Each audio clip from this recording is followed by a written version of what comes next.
Hello students, welcome back. देखिए, आज हम इस वीडियो में पढ़ने जा रहे हैं प्राइस इलास्टिसिटी ऑफ डिमांड। देखिए, प्राइस इलास्टिसिटी ऑफ डिमांड क्या होता है।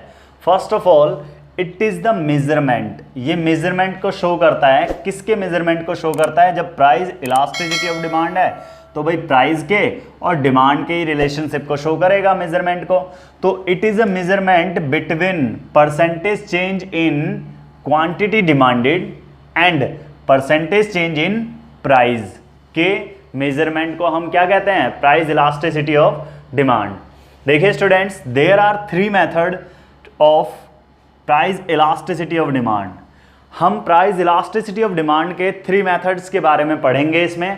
फर्स्ट है हमारा परसेंटेज या proportionate method, second total expenditure method या और थर्ड जो है हमारा, इसे आउटले मेथड भी कहते हैं या ज्योमेट्रिक मेथड। देखिए स्टूडेंट, ये अब हमारा आउट ऑफ सिलेबस हो चुका है। आउट ऑफ सिलेबस हो चुका है ये वाला जो टॉपिक है, ठीक है। ये आप अब फर्स्ट ईयर में या फिर आगे ग्रेजुएशन में पढ़ेंगे या सीपीटी में भी पढ़ते हैं इसे, ठीक है। लेकिन जो परसेंटेज मेथड है सिर्फ ये हमारा सिलेबस में बचा है, ठीक है। 11th क्लास में अब हम बस सिर्फ परसेंटेज मेथड के बारे में पढ़ेंगे इसमें से, बाकी ये दोनों मेथड हमें नहीं पढ़ने हैं। मैं 2020 और 21 के सिलेबस के अकॉर्डिंग बता रहा हूँ ये आपको।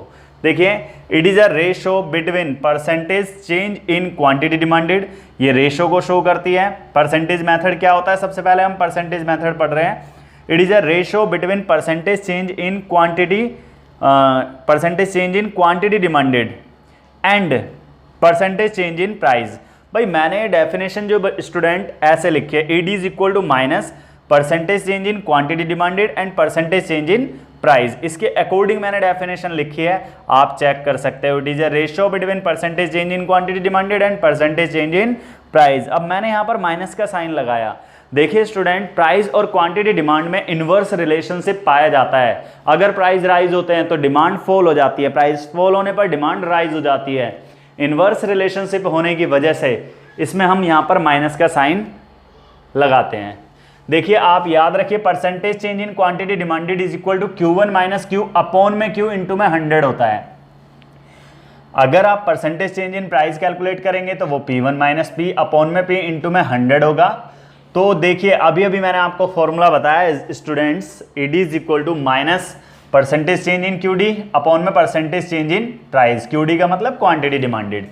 अभी इसका फॉर्मूला आपने क्या देखा यहाँ पर? Q1 माइनस Q अपॉन में Q इंटू में 100 मैंने पुट कर दी यहाँ पर वैल्यू इसकी, ठीक है स्टूडेंट, इंटू में 100। और ऐसी मैंने इसकी वैल्यू भी पुट कर दी, ठीक है, इसकी वैल्यू भी पुट कर दी, P1 माइनस P अपॉन में P इंटू में 100। मैंने देखा 100 से 100 कैंसिल हो गया ये, ठीक है। अब Q1 माइनस Q को you remember delta Q is equal to होता है Q1 माइनस Q और delta P is equal to होता है P1 माइनस P। तो मैं इसे Q1 माइनस Q को डेल्टा Q लिख सकता हूँ, Q एज इट इज लिख दिया मैंने। इसे मैं डेल्टा P लिख सकता हूँ और P एज इट इज लिख दिया मैंने। क्लियर यहाँ तक? साइन एज इट इज चलता हुआ आएगा, ये इसमें देख रहे होंगे आप, ठीक है। मैं इसे नीचे नहीं कर रहा ऐसे इक्वल लगे, ताकि आपको ये साइन एज इट इज चल रहा है स्टूडेंट इसमें, ठीक है। अब इसके बाद यानी ED is equal to, ED का मतलब इलास्टिसिटी ऑफ डिमांड है यहाँ पर, और हमारे सिलेबस में प्राइस इलास्टिसिटी ऑफ डिमांड है, तो ईडी का मतलब प्राइस इलास्टिसिटी ऑफ डिमांड है यहाँ पर, ठीक है। तो हम माइनस का साइन एज इट इज ले लेंगे। पी, भाई सबसे नीचे और सबसे ऊपर वाले जो होते हैं वो उनकी मल्टीप्लाई कर देते हैं हम, तो ये पी इंटू में क्या हो जाएगा? देखिए, पी की मल्टीप्लाई किससे करी जाएगी? डेल्टा क्यू से, सामने हो गई है, और क्यू की मल्टीप्लाई किससे करी जाएगी? डेल्टा पी से। तो ये हमारा हो जाएगा ईडी। ईडी, इसे हम प्रोपोर्शनेट मेथड कहते हैं स्टूडेंट्स। ये हमारा प्रोपोर्शनेट मेथड है, ठीक है। और ये हमारा परसेंटेज मेथड है। ये वाला जो मेथड है हमारा, यहां पर जो हमने लिखा है ये, ठीक है, ये हमारा कौन सा मेथड है? ये परसेंटेज मेथड है, परसेंटेज मेथड।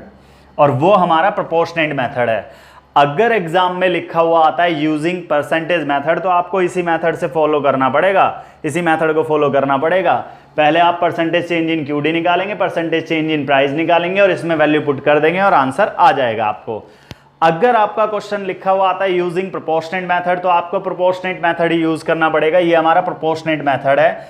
यहां पर P का मतलब होता है बच्चों इनिशियल प्राइस, और यहां पर P1 आया था ना, एक ये P1 का मतलब होता है न्यू प्राइस। अभी बताता हूं न्यू प्राइस क्या होता है। Q का मतलब इनिशियल क्वांटिटी और Q1 का मतलब new quantity. Delta P change in price, या P1 माइनस P होता है, और delta Q change in quantity, Q1 minus Q होता है। तो ये है हमारा परसेंटेज मेथड। तो इसमें ये P1 क्या होता है, P क्या होता है, सभी एक बार समझ लीजिए। एक क्वेश्चन होता है, इसमें क्वेश्चन करने के लिए इसमें क्या होता है, a consumer consumes 100 unit at price 10। 100 unit पर उसने 100 यूनिट प्राइस 100 यूनिट कंज्यूम करी, रुपये कितने था 10, यानी प्राइस इनिशियल कितना दे रखा है आपको 10, और यूनिट कितनी कंज्यूम करी उसने 100 unit. When the price of commodity rises, that is called new price, 20 rupees, ठीक है। He consume only 20 units, clear? When the price rises, that is called new price. Its quantity demanded falls to 20 units, ठीक है, उसकी 20 units reduce हो जाती है, तो that is called new price students. ऐसे आपको क्वेश्चन करने के लिए मिलेंगे, तो वो क्वेश्चन हम अभी आपको बताते हैं इसके बाद। तो प्लीज़ सबसे पहले आप इसे कॉपी कर लें।